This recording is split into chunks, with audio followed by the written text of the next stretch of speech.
महाभारत के प्रथम खंड में आदि पर्व के 15वें अध्याय में आस्तिक का जन्म तथा मातृ शाप से सर्पसत्र में नष्ट होने वाले नाग वंश की उनके द्वारा रक्षा। उग्र श्रवाजी कहते हैं, ब्रह्मवेत्ताओं में श्रेष्ठ शौनक, पूर्व काल में नाग माता कद्रु ने सर्पों को यह शाप दिया था कि तुम्हें जन्मे जय के यज्ञ में अग्नि भस्म कर डालेगी। उसी शाप की शांति के लिए नाग प्रवर वासुकी ने सदाचार का पालन करने वाले महात्मा जरत्कारु को अपनी बहन ब्याह दी थी। महामना जरत्कारु ने शास्त्रीय विधि के अनुसार उस नाग कन्या का पाणी ग्रहण किया और उसके गर्भ से आस्तिक नामक पुत्र को जन्म दिया।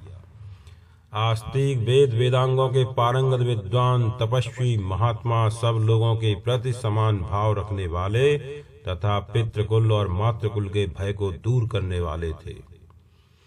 तदनंतर दीर्घ काल के पश्चात पांडव वंशीय नरेश जन्मेजय ने सर्पसत्र नामक महान यज्ञ का आयोजन किया।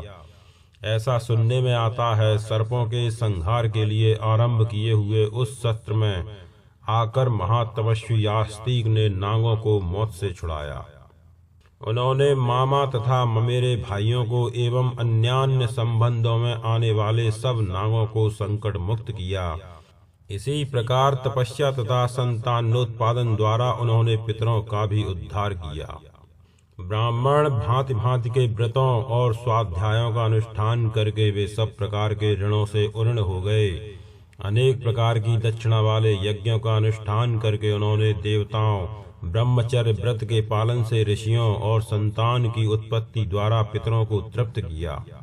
कठोर व्रत का पालन करने वाले जरत्कारु मुनि पितरों की चिंता का भारी भार उतारकर अपने उन पितामहों के साथ स्वर्ग लोक को चले गए।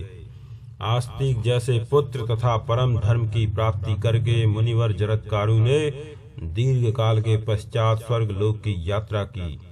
भृगुकुल शिरोमणे, इस प्रकार मैंने आस्तिक के उपाख्यान यथावत वर्णन किया है।